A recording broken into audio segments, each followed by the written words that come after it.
Hey, beautiful souls. Today's conversation begins with a daughter who thought she was losing her mum to dementia. As a speech pathologist, Stephanie Banks believed she had the skills to help her communicate, but nothing was working. The relationship was slowly disintegrating until one extraordinary conversation changed everything. Desperate for answers, Steph asked a trusted friend, an intuitive channel, to help her connect with her mother's soul. What came through transformed not only the way Stephanie cared for her mum, but ultimately changed the course of her own life. It set her on the path to becoming an intuitive channel herself. Now, before you decide what you think about that, I'd encourage you to do one thing: stay curious.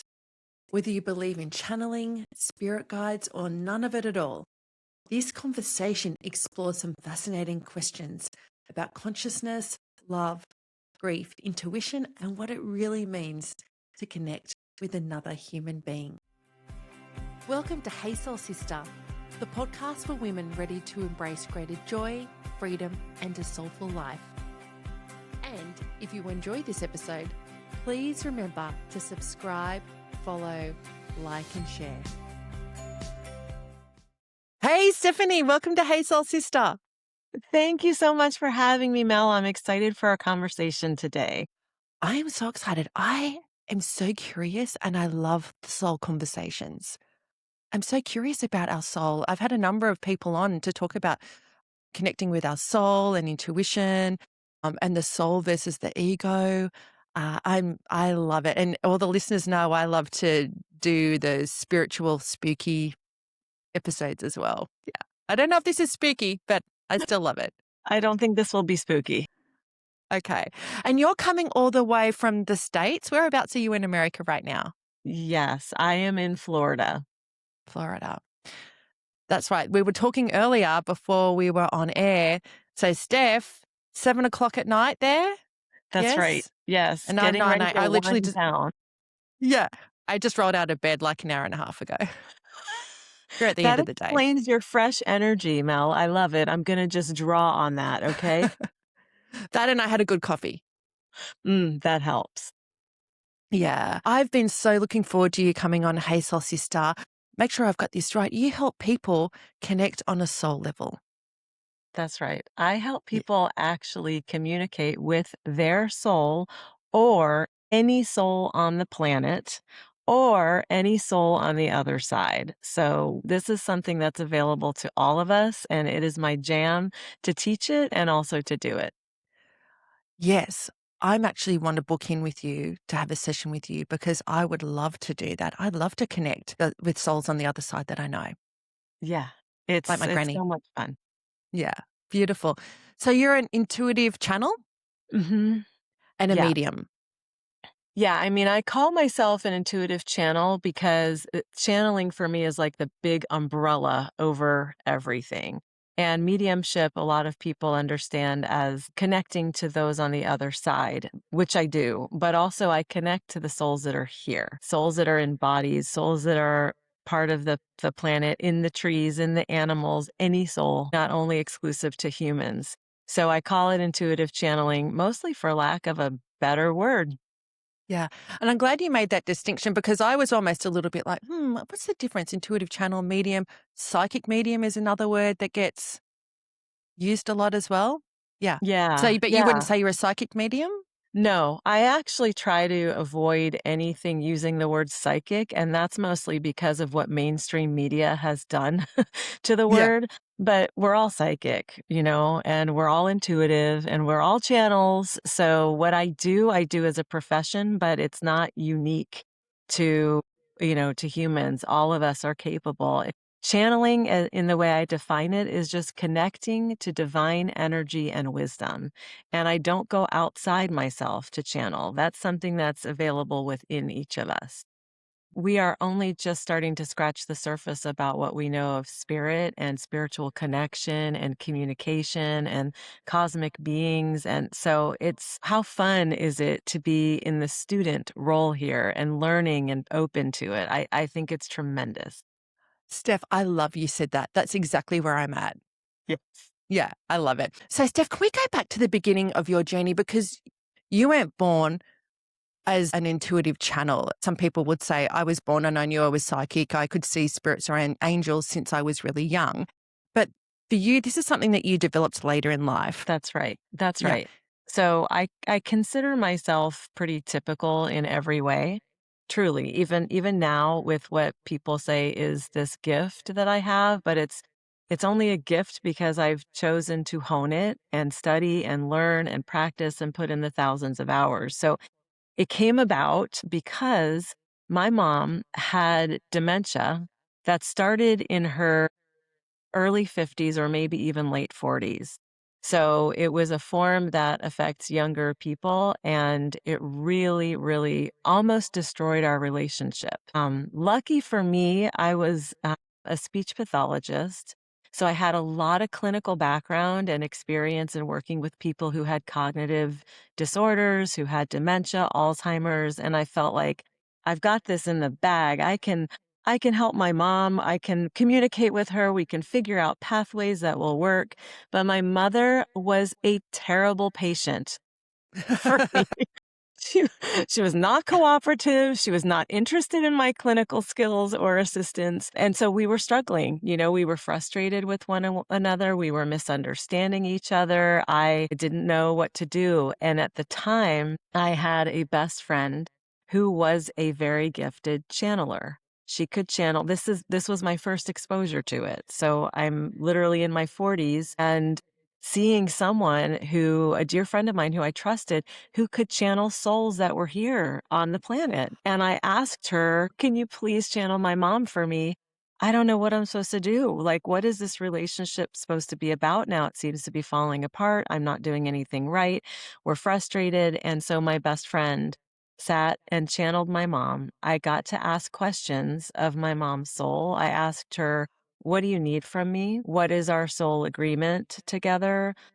What's the deal with you and dad? Like what's your history and your soul agreements with each other? How can I better support you? What do you need from me as a daughter? Can I ask for things from you as a mother or are all my needs kind of out the window because of this diagnosis that, could render her just really in her own world?" That's a lot of what dementia can look like. And her soul answered me through my friend. I got answers to all my questions. I got a whole lot more than what I bargained for. She told me what I was doing right, what I was doing wrong, what I needed to do more of, less of, and gave me a real true insight into her experience, which was a tremendous gift. And then I had the opportunity to choose to act on that information and change our relationship. And I chose to do that, and it changed everything forever. We really shifted, and I got to have the most beautiful relationship with my mom for the rest of her physical lifetime and even now in the beyond. Wow. Do you mind? Is this okay to ask? Do you mind sharing what some of those messages that she had for you were? Yeah, definitely, because I know they'll help other people. Yeah. So, one of the things she seemed to enjoy pointing out Mums? was where I was sort of intruding on what was hers, her Wow. space or her world. And one of the things I was doing, which I thought was quite helpful and I learned was not, was when she would sit with us, like at a dinner, for example, and we would be having a conversation, and I would look over at her and she would kind of be zoning out, looking out into space, and she looked like she was not part of anything that was going on. I would put my hand on her shoulder or her arm and I'd say, "Hey, mom, we're talking about this." I would try to engage her in the conversation. And oftentimes, when I would touch her or call her name, she would startle. And I didn't think anything of it. I just talked to her and said, "This is what we're talking about. What do you think about this or that?" And what she told me through channeling was that when I do that, it's very disruptive to her. It is actually startling because when I think she's zoning out in another world, she's actually having a lot more interesting conversations with much more interesting beings than the ones that are seated at the dinner table. Yeah. So she's having now, this isn't necessarily every time, but Yeah. many times she might have been communing with her father who was on the other side. She might have been communing with, any loved one or any entity or energy or loving soul or being. And how would I know that? Because I was only looking at it through my perspective. So I learned to stop doing that. And I learned to ask her, "Hey, mom, what are you present to right now? Or who are you visiting with right now? Or what's going on right now?" And other times I just learned to be quiet and respect that whatever travels she's doing, whatever communication and connection she's having, maybe that's just hers to have, and I can protect that space for her. In addition, I also thought I was being really helpful by intervening in order to, I would say, protect my dad. Her type of dementia affected her moods. So she could, on a dime, just become very agitated, irritable, angry, sometimes yelling, sometimes highly reactive. And so I would insert myself and try to distract her or intervene in some way, try to bring humor, try to bring levity. And she basically said, "You can stop doing that now. The relationship that I have with your father is ours. It's a separate thing than what I have with you. You don't have to save him. He's perfectly fine. He's perfectly capable. This is part of our agreement together is that he's going to show up for me in this." So I learned how to release that as well. There are so many life lessons Yeah. in that conversation. So when you were talking, I was thinking, how often generally in life do we think we know what's going on for Mm. someone else? And actually we don't. Always. Yeah, yeah. We think we know and we think we know better, right? And Yeah. actually, yeah. And I love that that was totally illustrated through that experience that your mum is explaining to you. You thought that you knew what was going on for her, and actually she's having Mhm. this whole other experience. Yeah. Yes. Yes. Which I happens on a thought day-to-day thing, right? exactly. Like, what if we just ask people, "Hey, what's true for you right now? What's your experience right now?" Instead of like, "Come with me and be Yeah. part of this very boring conversation about the weather," Yeah. or whatever Bec it is. because we think we know better. We think we know what they need. "I'm Right. gonna bring you back into this." And she's like, "I'm Yeah. having this great experience." Yeah. Yeah. And the other thing Yeah. as well I was thinking about is in life, again, we think we know better, is that we often will look at other people's relationships and think we know better. Yes, exactly. That's what I felt. I have a little bit of a rescuer in me, just a little bit. And so I would see my dad and what I perceived was struggling. It was very hard to engage with my mom sometimes. And any logical conversation just flew out the window because that's not where she was at. And so I really wanted to give him like a softer experience. I wanted him to experience some success, communicating with her, and it didn't come naturally to him like it did. It was a combination of my clinical studies and background, but also being a woman, right? We are trained Yeah. to attune to others. We are trained to read everything from facial expression to body language to, what people are saying, what they're not saying. And not so much men in the culture, certainly not so much my dad. So I really wanted him not to have any suffering here. And what I was Of doing course. though was interfering. And so I stopped doing that. Was your dad open to the channeling? Yes, and he was a very, very logical left brain Yeah. person, but also very entrepreneurial and creative. So there were some beautiful conversations that we had when he was living, and he would be open to what messages and information was coming through me. I could share it with him, and he would actually use it. Sometimes he would even take it to a business meeting and say, once he said, Oh, wow. "I was speaking to my medium last night," and he didn't tell anyone who that was. And I'm sure they thought, "You have a medium?" But yeah, he was open. He used to say to me, "I don't understand what you do, but I know that you are really good at it and you are helping a lot of people and I'm Oh, proud of you." So I felt tremendous support from him. how beautiful is that? Because some Yeah. people are naturally skeptical, and especially if they're, left brain logical, it's very Yes. easy for people just to write that off and go, mm-mm. Yeah. Yeah. Yeah. So beautiful. At that stage or even after, was your mum connected to any higher wisdoms that she was sharing?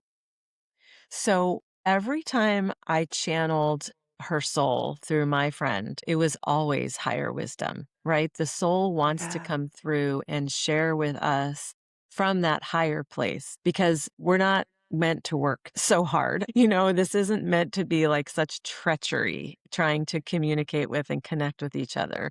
So all that was my access point for the higher understanding, the vastness of her essence could connect with the vastness of mine and also the personality of me so that I could be the one to initiate some shifts and changes in our relationship. However, our conversations, like together, physically together, I can't say those changed a whole lot because dementia is dementia. She still had her limitations. But then I knew that there was so much more depth behind this. And so I could choose to engage totally differently with her. Or if we were stuck in like a circular conversation, which again is so frustrating with dementia, you have the same conversation over and over and over again. But I could know that she's in there beyond all of that. We're just playing this out because it's what the brain is capable of, but the vastness of her is totally intact. Now, Steph, can I ask, so your friend was channeling your mum, connecting Mhm, with her on a soul level. At what stage did you start to learn to do that yourself and how? mhm.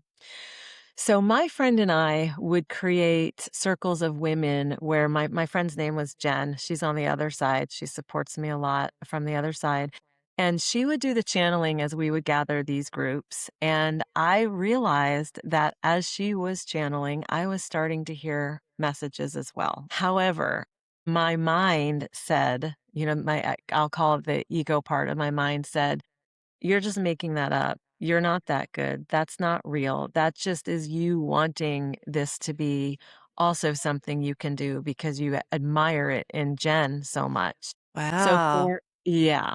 So for a Yeah. long time, I did not act on it, speak of it, offer it. In fact, but I did start taking classes. I did find my mentors and really deeply dove into courses and studies and practice. I learned to use a pendulum. I learned these different types of grid work from different mentors. And then at some point, I had the courage to share with my friend Jen, I would like to start channeling more for other people as well. And she knew I'd been taking classes and I was channeling for her. We would get together in the evening when it was just the two of us, and she would have me channel for her, which I took it as the highest compliment that she trusted what would come through me.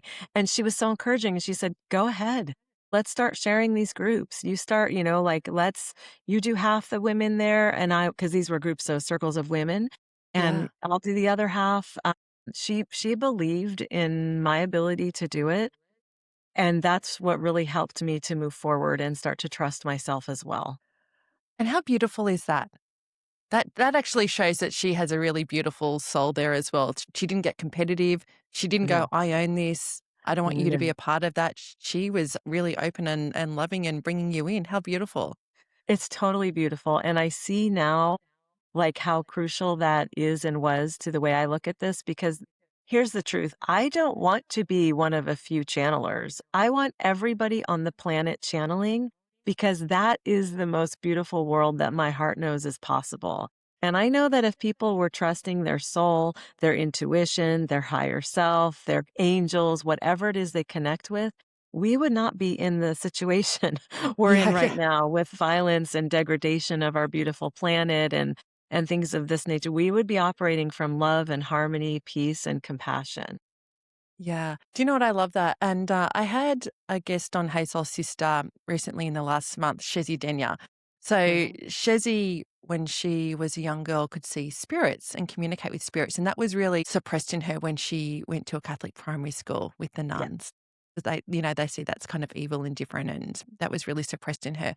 And as she had a friend who crossed over to the other side who passed, and that friend kind of helped her connect with the other side, or opened the door, I would say. And then Shezi went and did a mediumship course with an American person over, yeah, I can't remember who it was. But anyway, so she really got curious around that. And And then that's opened that door widely now, and she sees spirits and is a medium. She's not doing public readings or anything like that, but she, shares her experiences and has written a book about that. What I love about her, same as you, I'm really curious about it. I've started doing meditations and going, is that something that I could connect with? And Shezzy's just like, Mel, go do the course. Like she was really just encouraging and really beautiful like yourself. Because I guess in our physical reality of being on this world, in this human world, some people aren't like that. They get competitive. They're like, no, I want to own this. I don't want you to be a part of that. And so for me, I say that is really beautiful. And it's something that we can all learn from is there's enough for everybody. Bring other Mhm. people along with you for the learning and the ride. Yeah. Yes, and what's beautiful is that we all do this in our own way. So when Yeah. I'm teaching channeling, I tell the students, I cannot teach you how to channel like me, but I can teach you how to channel like you. And that is Yeah. what the world needs. We don't need everyone channeling like Stephanie or like Sonia or like anyone by name. We want each person to be in the full expression of who their soul in essence is and bringing through the messages from their team because our soul teams are different, right? Our guides are different. Those that cycle with us lifetime after lifetime are different, but all with the same goal, which is love. That's the point. That's what underscores everything. Yeah. Now, for people who are listening and don't know what a soul team is, do you mind just explaining that? Well, this is what I believe based on my studies, that all of us have a group, and this isn't a group you could count. This is a countless, vast group of spirit beings, those who are currently in non physical form, who join us in our many different incarnations, physical lifetimes here on this beautiful earth school. And our spirit guides or our spirit team or our guides or whatever you want to call them, their main task is to help us accomplish what we came here for, but while having a lot of fun. So they're not all serious and like, put your nose to the grindstone, slog away, work harder. They're actually like, let's help you find your joy. Where's your levity? Where's your laughter? Where's your humor? Because spirit is humorous. It's light. It's joyful. It's loving. It's funny. So that's what our guides are here to do. And they, in many ways, protect us. In many ways, they kind of guard the field while we go through and bump around and grope about in the dark trying to find our way and our path. They never judge us. You're never, ever going to have a guide who's like, tisk, tisk, tisk. You made another mistake because they don't believe that there are mistakes. There's just Yeah. choices that we make in the human experience, and those choices lead to certain outcomes and consequences, and that's how we grow. And our guides do want us to grow. They just don't want us to inflict suffering on ourselves or others. So it's this beautiful, joyful team that fly and float and dance around us and bring joy. Yeah. I remember years ago watching Wayne Dyer on, he's on, there's a video on YouTube that he did a live show. It was called The Power of Intention. And I remember he said, and I've actually, to be honest, have seen him say this a few times, if you knew who was there with you, walking beside or behind you, and he was talking about that in a soulful, spiritual realm, your soul team. If you knew who was there beside you, guiding you, helping you, you'd never be fearful or angry again.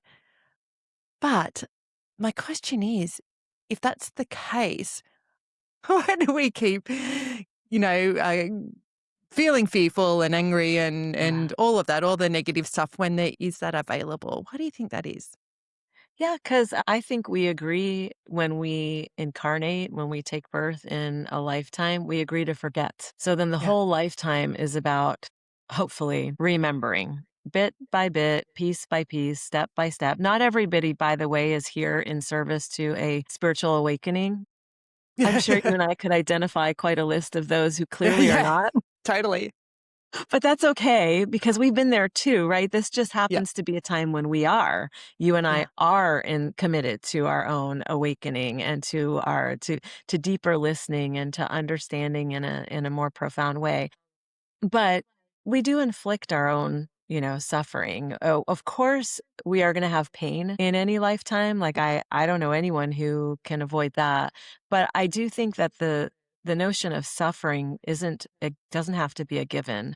We don't have to have suffering. We can have pain without suffering, and yet, here we are inflicting suffering on so many people, so many groups of people, different countries. Like, we could go on about this. Ultimately, I believe we're here to walk each other home, as it has been said.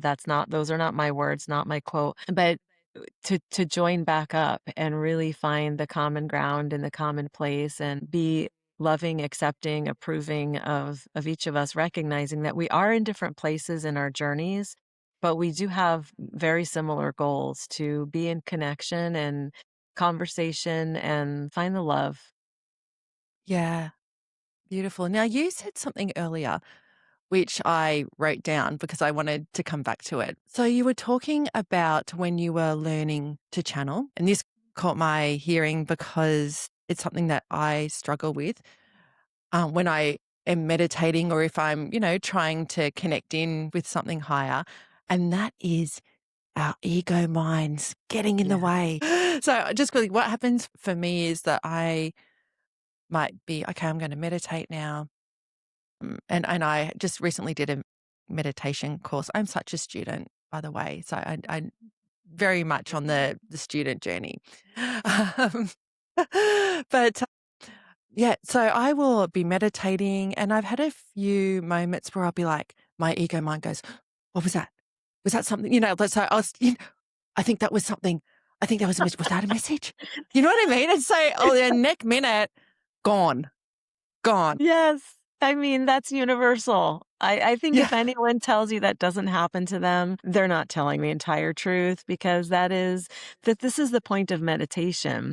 It's not to get to some totally empty place and maintain it. I don't know anyone that does that well unless you're a monk and this is your lifelong practice. But most of us do sit in meditation and we hear all the blah, blah, blah, blah, blah. What is that? Oh my gosh. Is someone here? Oh, great. We just scared them away. Oh, I'm never going to get that, like the constant chatter. But the point is, can you get just a teeny tiny second in between your thoughts? A tiny space of nothing, just space, just empty space where that little chatter isn't filling every moment and where maybe you don't even know what to call it, but it feels like a breath of some sort. That is successful meditation as far as I am concerned. And so a lot of people think, oh, I'm a terrible meditator. I never get to this Zen place. Well, me neither. Me neither. But we still show up to it because it's building that commitment to ourselves and the recognition that we are more than our thoughts. And we don't have full control over when thoughts come, what they're about, how we do have control over how we handle or react to them, but, yeah, we gotta cut ourselves some slack here, and I think what you were referring to as well is when I started hearing messages coming through, my first reaction was, "That can't be. I'm not that good. I'm not worthy of that. I'm not trained. I'm not how could I believe this for a moment or trust this? I'm just wishing it into being." Those are all very Yes, yes, normal. that's it. I'm Yeah. wishing this. I want this. So am I imagining it? Yes, Yes. yes. So here is what I will say, who cares? Who cares? Like, the fear, am I imagining this? Oh, I hope I am, because the only way you can channel is if you're in the place of imagination. If I am not in that vast openness, which, by the way, is such a gift of being in the human condition, we have imagination, then how can I possibly see the imagery or have the language or have the understanding of what's coming through? It's coming through imagination. Also, if you look at anything that has ever been created, invented, first, it was imagined. So why we are saying imagination isn't real? Ridiculous. It's one of the most ridiculous things we have pretended is true. It's not true. Imagination is as real as it gets. And if that's what it took to get me to the place where I wanted to transcend that self-limiting belief that self-doubt, that insecurity, and I did. I wanted to transcend that because I was curious. What if this is real?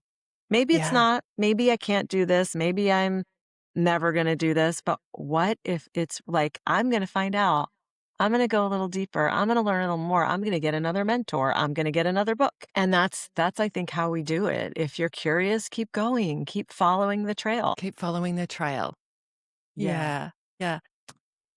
Talking about intuition, and I know that you had said earlier that everybody is intuitive, and Mhm. especially women. Everybody's intuitive. Yes, women's intuition. How do we tell if we are having that moment where something might be happening negatively in our lives? How do we tell if we are tapping into like an intuitive message or intuitive guidance, or it's like our egoic fear? How do you tell the difference there? Yeah, well, you just said it beautifully without knowing. Ego often feels like fear, like constriction, like fear is the best way to put it. And your body will tell you. So you don't have to figure this out in your mind. In fact, please don't. It's a bad neighborhood up there. It's not not gonna you can't we go to the place of overthinking and then we confuse ourselves and then we're in mental chaos and we're no good to sort anything out. But your body never lies and it never missignals you. So you can trust the voice of intuition is very self-assured. It's subtle, it's quiet. It doesn't need to shout, but it will feel just solid and true and present in your Yeah, body. The yeah. voice of ego will be shouting and chaotic and fear-based and you don't want to do this because that might happen. It's worst case scenario This oriented. might happen. This might happen. Exactly, exactly. And in the body, what that feels like is for many people a racing heart or increased pulse, a feeling of wanting to move away or to retreat, a tightness. I feel it as a tightness in my heart, sometimes a clenching in my stomach. And that's not intuition. Intuition is just your inner knowing. It is your inner truth and it has no positive or negative. Yeah, So it's just information. It's just reflecting back what's here, and then you get to sort through what that means. yeah. Have you had any messages while you've been channeling that have challenged your beliefs? All of them. Yeah. Yes, all of them. I mean, I'm always learning when I'm channeling because I never know that this is part of the hard part about channeling is I have no control over the messages that come through. It's not like I can study for, okay, this is a good answer for this sort of a question. So let me try to commit that to memory. It doesn't work like that. When I'm in the flow, whatever is there comes through. And oftentimes when I'm channeling, I will literally stop after a sentence and I will say, oh my gosh, that is so interesting. I hope I remember that. And then I'll continue on with the rest of the message because it's coming through for the first time for me as well. And the nature of what I do in my channeling is on a deeply personal level. So I don't do global messages for the masses. I leave that to That the was my very next question. That was my yeah, next question. Sorry. yeah. No, I don't. I leave that to the brilliant channelers like Lee Harris. Absolutely, just beautiful, beautiful channeler. So I like to listen to those, but my flavor of channeling is with my one client, or if I'm in a group with that one other person I'm channeling for, and it's on a personal level. So they might say to me, I want to channel the higher self of my spouse or of my child, of my supervisor, of my aunt. These are beings that are here in body, living, breathing. And I want to find out what is underlying our relationship that's making this so difficult. Or I want to find out what do they need from me, or how can I ask them for this really hard thing in a way that they will receive it best. And then the soul of that individual being will come through and say, I'll tell you how it goes. This is how I can best receive you. This is why we're struggling with this. This is our history of that. This is the path forward, or please give me space, step off, leave me alone for a little bit. So on on a micro level, which is really everything, right? Our relationships Yep. are everything. I am always learning from these individual souls what they need and how they can best ask for that by the humans and the souls with a deeply open hearts to ask these hard questions. Okay, I have a list of people. Most people do. Yes. I'm booking a session with you. I got a list. Can that Exactly. soul, that person's soul, that person's soul. I want to know what's going on there. I mean, what's amazing, Mel, is that I have clients who will write me back sometimes weeks or months later and say, "You probably don't remember what you channeled for me." And they're correct. I oftentimes do not remember Yep. the minutia of it, but I remember the gestalt of it, the general feel. And they said, Yep. "But this thing you told me has completely changed my relationship with my son. I put it into practice. I now have honored him in the way his soul requested, and everything is smoother, everything is more easeful, we're laughing more, we have a greater relationship." So I just see it again and again and again, and it's such a joy. Oh, that's so beautiful. Yes, and I will be in touch with that list. Definitely. So, Steph, looking back over your time channeling, has there been one overarching truth that keeps coming through from the different channeling experiences and souls that you've connected with?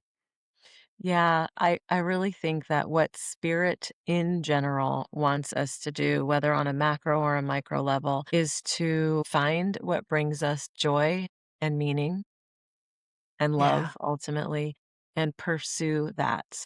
We get very caught up in, especially in today's social media world, in comparison, and that really takes us off our path. We get very caught up in seeking approval from others, and that takes us off our path.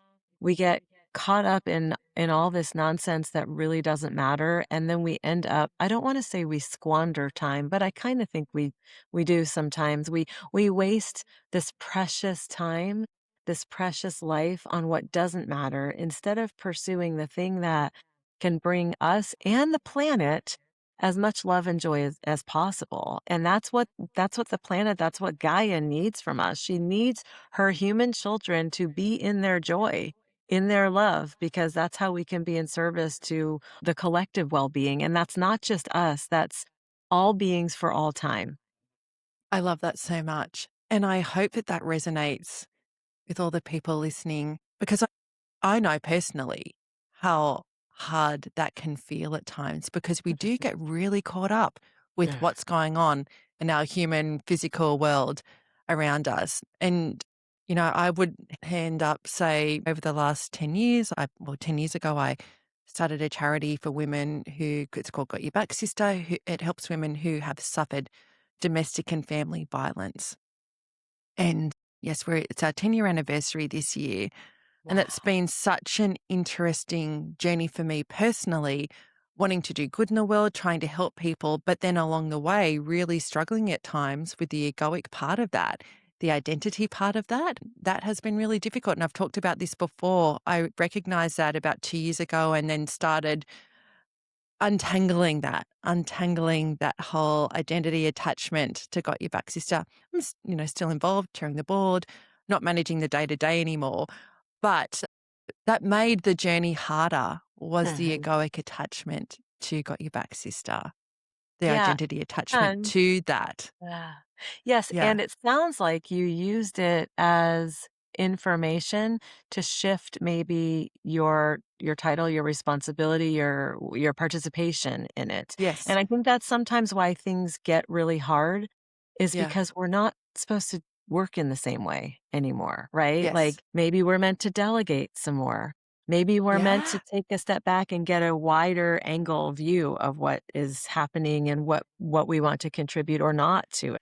So first of all, that is an amazing thing that you've done. I love that. Thank you for Oh, doing that in service to the women everywhere. It's so important.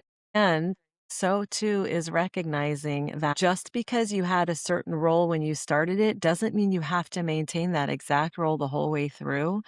Other souls step in, right? Like we're always in this flow. And I think when we try to grasp and hold tight to a certain way, we get really clogged up and confused and exhausted. It's exhausting. I It know. is. I've done it. Yeah, totally. I say I didn't sleep for 9 years, and that's the egoic stuff, right? I was constantly worrying about, so many things, and it's interesting now, and also having done a lot of the work, I've done a lot of the inner work to let go of that Mm, attachment. It's so much more joyful. It's yeah. like I love it in a way that I never did before, um, because I really un and it's still a journey, right? I don't Mhm. know, are you ever fully there? I don't know, but certainly a lot of that egoic attachment has gone. So it makes That's it a good. much more joyful experience now. Yes. Yeah. And then that's what we call flow, right? Yeah. Then you are in your flow and so much more gets done so much more easefully from that place. Yeah, absolutely. Steph, thank you so much for coming on Hey Soul Sister. I've loved hearing about your journey. I love learning more about this, and hopefully other people do too, because just say we want to live the most joyful, peaceful life while we're here, and being of service to other people and enjoying the experience. Yeah. And I love hearing that because you have just added an extra dimension to that for all of us. Thank you so much, Mel. Thank you for this labor of love that is your podcast because I know it is an enormous amount of work and it is so heart led. So I appreciate what you are doing. Thanks, Steph. Thank you. I appreciate that because it is. People don't know how much work goes into a podcast, but I do. I love it. And I'd like to think that I'm sharing some good stuff in the world for other people in a different way from the charity. Yeah. Now, how do people connect with you? How can we book in with you? I'm talking about myself here, but other people as well. How can we book in to have a session with you? My website is soulinsight.com and I am on social media at Stephanie Intuitive Channel. Beautiful. Steph, I've loved this so much. Thank you so much for coming on Hey Soul Sister. It was meant to be. Thank you. Thank you so much, Mel.